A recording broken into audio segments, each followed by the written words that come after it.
There is a strange paradox of the human heart that psychology rarely discusses in simple terms. It's the quiet, secret terror of happiness. You might know the feeling. Things are going well, exceptionally well. A new relationship feels safe. A career goal is met. A moment of peace settles in. And just as you should be celebrating, a cold wave of anxiety washes over you. You find yourself waiting for the other shoe to drop. You start looking for the crack in the foundation. This isn't just you being negative. It is a deeply ingrained survival mechanism, a form of emotional armor you never realized you were wearing. Today, we're going to explore the hidden reason why, for some of us, sadness feels like home and joy feels like a dangerous place to visit. The first thing to understand is that the human nervous system does not prioritize happiness. It prioritizes survival, and survival is all about predictability. For a person who grew up in an environment of chaos, emotional neglect, or inconsistency, pain became the only predictable element. The raised voice, the broken promise, the sudden departure, these things, while hurtful, were reliable. They happened. Sadness was the baseline. It was the air they breathed. In this context, joy is disruptive. It's an anomaly. It throws the entire system off balance. This is a core concept in trauma theory. The brain becomes calibrated to a state of high alert or low morale. Peace and happiness are so unfamiliar that the brain interprets them as a lack of information, a dangerous blind spot. So it unconsciously seeks to return to the familiar, painful baseline.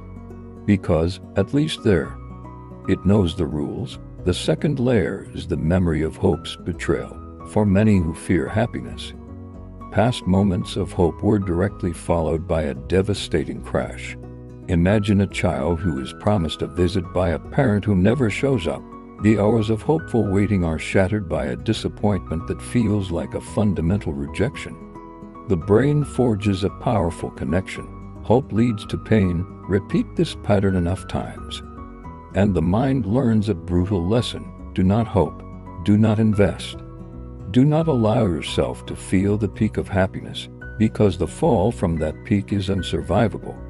So, when joy appears in adulthood, the old alarm bells ring. The body remembers the fall. It remembers that the highest heights produce the deepest wounds. To protect itself, it sabotages the joy. It pushes the partner away. It quits the job. It finds a reason for the feeling to end. It's a preemptive strike to control the inevitable pain. Finally, there is the question of identity. When you have lived with a specific emotional state for your entire life, it becomes more than a feeling. It becomes who you are. I am the resilient one. I am the one who survives things. I am the quiet, sad one. This identity, while painful, provides a sense of self. There can be a deep, unconscious fear that if the sadness were to lift, you would simply disappear. To let go of the sadness would mean letting go of a core part of who you believe you are. And to embrace happiness feels like a betrayal of the person who endured so much. It feels inauthentic, so you cling to the familiar identity of the mourner, because the alternative, being a happy person, is an identity you don't know how to embody. Understanding this isn't about blaming yourself for not being happy enough. It is about having a profound compassion for the parts of you that learned that sorrow was the only safe harbor. The healing is not in chasing joy, but in slowly building a tolerance for peace. It's about allowing small moments of contentment to exist without questioning their longevity. It's about teaching the deepest, most terrified part of your soul that a moment of light does not have to signal an impending darkness. You survived by learning to endure the storm.